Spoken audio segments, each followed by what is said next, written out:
in April, we made a video about how there just aren't very many good smartwatches for Android users. But since then, a whole lot has happened. There's a new chip that's coming out for Wear OS smartwatches, and there's a new version of Wear OS. It's 2.0, and it's coming out to smartwatches right now, and it has a whole new interface. But oh wait, actually now it says it's Wear OS 2.1. They keep changing it on me. I don't know, whatever. The important thing is it's the new version of Wear OS. Here's a question. Has anything really changed? Wear OS, as you know, works with both iPhones and Android phones. But the truth is, if you have an iPhone and you want a smartwatch, your best option, it really is the new Apple Watch. It's really great. But if you have an Android phone, I still think you're basically looking at those same three options I talked about in the last video. And just to review, that is a Wear OS smartwatch, it is a third-party smartwatch with a screen, or a hybrid smartwatch which doesn't have a screen.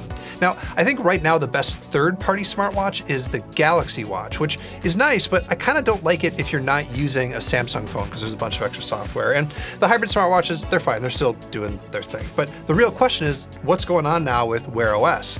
And actually, there's quite a lot. Qualcomm has announced a new processor for Wear OS. It's called the Snapdragon 3100. And before you get too excited about it, the main thing that you should know about it is that it has a little coprocessor that runs the thing in ambient mode and also can detect all the sensors. And it allows it to run in low power for a longer time, but the main processor isn't any faster. So it still feels basically the same when you use it. That's not necessarily a problem, assuming that Wear OS has been updated to work better on like the existing chips. And so I've been using Wear OS for the past week or so, and you know what? It's been updated to work better. But the other thing about this new processor is we haven't seen any watches using it yet. That may seem confusing because you may have seen that a bunch of smartwatches just got announced at that tech show in Berlin called IFA, but you should know that all of those watches still have the old processor. And here's one of them right here. It's the Fossil Q Exploris HR Gen 4, and the HR stands for heart rate because it can read your heart rate now. It costs $255. The other new thing that it has is NFC, so you can use it with Google Pay. And you know, honestly, it's pretty nice. It's got a really big screen. It's, you know, kind of thick, but it's not too thick, and I think it looks pretty good. And I do kind of like it, but I don't know if I like it to the tune of $255 for a smartwatch with an old processor. Kind of like it, you know what I mean? Also, honestly, the battery life, it's not that great. At a high level, the biggest change is that Google seems to have figured out what a smartwatch is for. Finally. Or maybe again. I don't know. Google seems to have a really clear idea.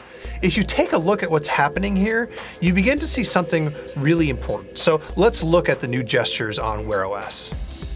So when you swipe down from the top, you get a new quick settings screen, and it's just a lot more coherent than before. There's a whole lot of new buttons here. There's a Google Pay button, so if you have NFC, you can just turn on Google Pay really quickly. There's a button to find your phone right away, do not disturb, airplane mode. It's a much nicer quick settings interface. Now, if you swipe up, you get the new notifications interface, and it is way better than the last version of Wear OS because everything is on a single scrollable sheet. You can still expand them, you can still see stuff grouped, and you can still swipe stuff away and it gets mirrored on your phone. Good job, way better. Thank you for making it the way it was. Now from the home screen, if you swipe right, yes. Well, if you swipe left to go to the right. Swiping is hard. I'd be really bad at Tinder, by the way. It's a good thing I'm old. Anyway, you get to the new version of Google Fit, which just got updated. It's got 2 new scores, and Google really simplified it and made it easier to understand. So good job there, Google. And then when you swipe right, you get to the left-hand screen, which is the Google feed. This is the place where you can see, you know, ambient information. You're gonna get the weather. You're gonna get what Google thinks is, you know, the next thing in your calendar or whatever. This is where they can be a little bit more experimental. Put it all together, look at all of the stuff with the new gestures. What do you really see? Well, here's what I see. Number one, I see an operating system that is maybe slightly faster and a little bit more responsive than it was before. Now, this could just be new watch syndrome. Anytime you get a new gadget, you just think it's faster, but I don't know, honestly, I do think Google has optimized things just a little bit. Number two, finally, we see a coherent focus on the 2 things that people most want out of a smartwatch: fitness and notifications.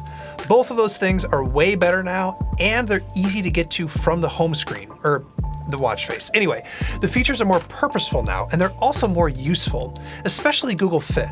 Now, Google isn't trying to compete at every level with the Apple Watch. Google Fit is maybe just a little bit more basic than the health stuff on the Apple Watch, but you know what? It works, and I do think it's enough for a lot of people. And then the third thing that we see here And this might be the most important one, there is room to grow, and especially in the Google feed. Is it great yet? No, maybe it will be someday. That's always how we feel about the Google feed. But it is a place where Google can experiment with new features and ideas without mucking around with the core functions of the smartwatch. Add those three things up, and what I think we're really looking at here is a reset. Wear OS is now simpler and it's easier to understand. And that's more than I've been able to say about it for kind of a long time. So I want to go back to that very, very first question. Has anything changed? Well, you know what? Let's look at what I said in the last video and see if it still holds up now. When you use an Android phone and you want to wear a smartwatch, your choices are actually kind of grim. Yeah, you know what? Grim is mean, but it's not wrong. The problem with Wear OS is Google hasn't done right by its users with this platform. The new update actually shows Google listening to its users, and I'm really happy about it. The third-party apps are not that great if you can find them at all, and digging through the piles and piles of watch faces to find the one good one that you like just takes forever. Google recently put this quality filter on the App Store for Wear OS, so that really low quality junky stuff kind of will go away. So hopefully that will make it easier to find the good watch faces and what few good apps there actually are. Kind of want to go back to Wear OS, which seems like a really bad choice. Yeah, I actually kind of like it, especially with this new interface. It's great as long as you don't need to have your watch work after 10 p.m. because the battery dies.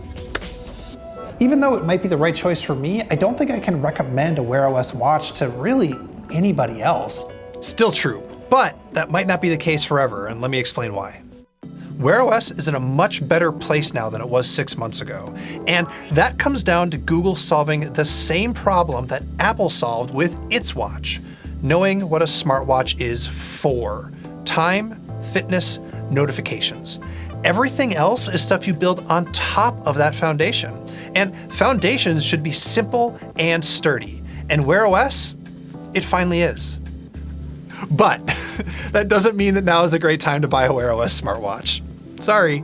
It's worth waiting to see what these new Qualcomm processors do on new smartwatches and if it makes a big difference. And honestly, it's worth waiting to see, software-wise, what Google can build on top of this new foundation. Hey everybody, thank you so much for watching. We made this video because so many of you were asking for an update to our last smartwatch video, and I don't know, if you like this kind of video, let me know in the comments. Maybe we'll do it again sometime. Lastly, have you ever listened to our podcast, The Vergecast? I co-host it with Neil Patel and Paul Miller. It's fun. You should give it a listen.